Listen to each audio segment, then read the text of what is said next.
Hello fellow fantasy and sci-fi fans, hope you're doing well. Welcome to the next episode of the Sentinel of Zelarin. This is my science fantasy story. First, I'll begin with an extremely quick recap. Daria and Heaven are in Gardenon's home. It's a tree pyramid, much like a treehouse, built on one of the giant branches. Don't forget, the Zelarian trees are giant.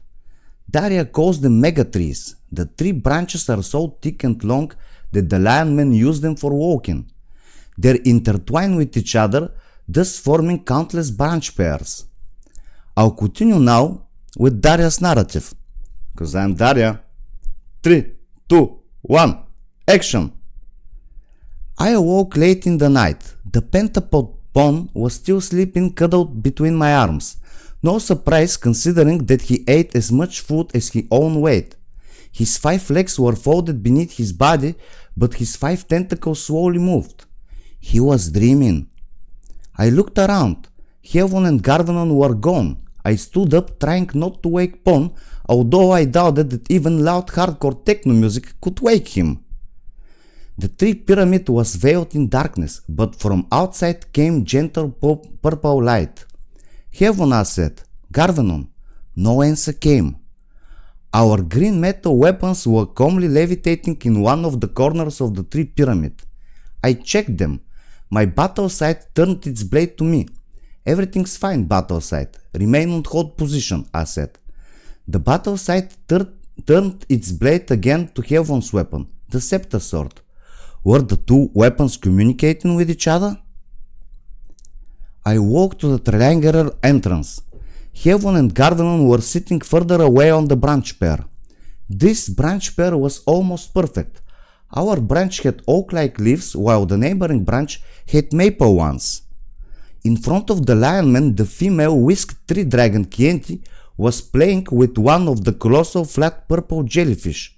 I didn't know whether they were marine jellyfish in Zelarin, but the forest jellyfish were flying. Many sacs filled with gas distributed in their bodies made that possible. During the night, the flat jellyfish also emitted light. This drew their main prey, the oversized Zelarian insects. But this jellyfish wouldn't catch anything.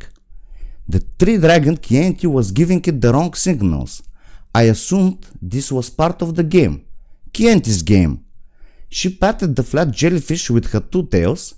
Still, she was fast enough to move them away as the poisonous electric green tentacles of the jellyfish wanted to grab the eventual prey.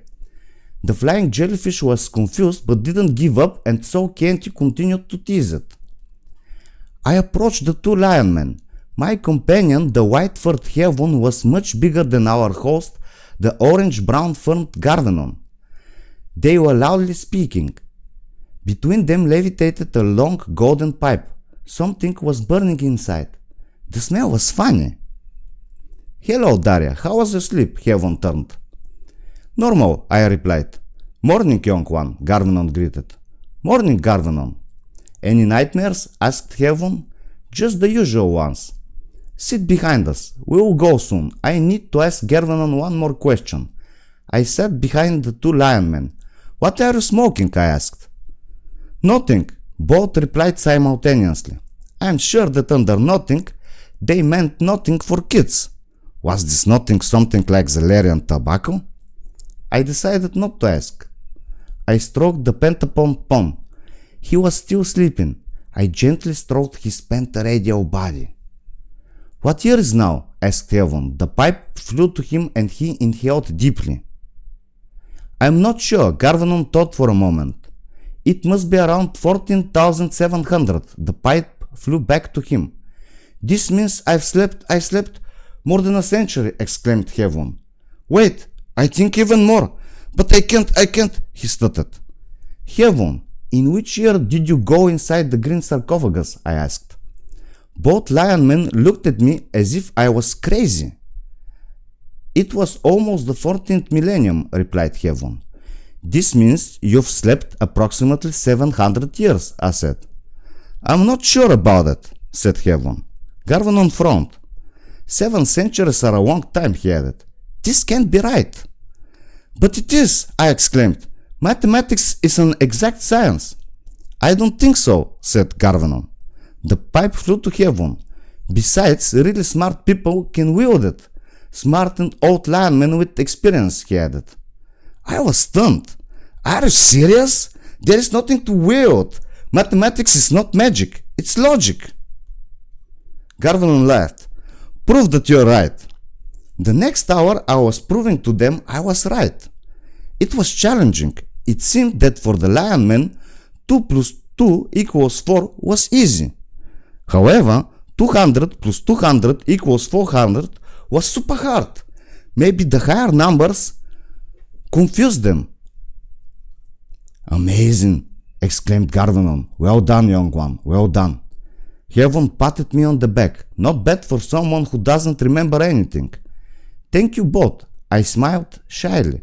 For the first time since my arrival, Heaven was proud of me. The feeling was overwhelming. The pipe flew to Garvanon. He deeply inhaled. Look, Heaven, Daria could be famous. She's the strongest mathematic wielder I have ever seen. And she's 12. What are you going to do with her? I'm going to leave her in Corn. She'll have a good life with such skills, answered Heaven. Yes, exactly. She'll be famous, I tell you. Excuse me, I raised my voice. I was outraged. I'm right here. So what? Garvanon looked at me curiously. Heaven cleared his throat. She's not accustomed to our traditions. The pipe slowly flew to him. This was all, folks, for today. I hope you have enjoyed. We will continue soon. Please comment, like and subscribe. These things will really help my channel grow. Be safe, think positive, take care. Till next time.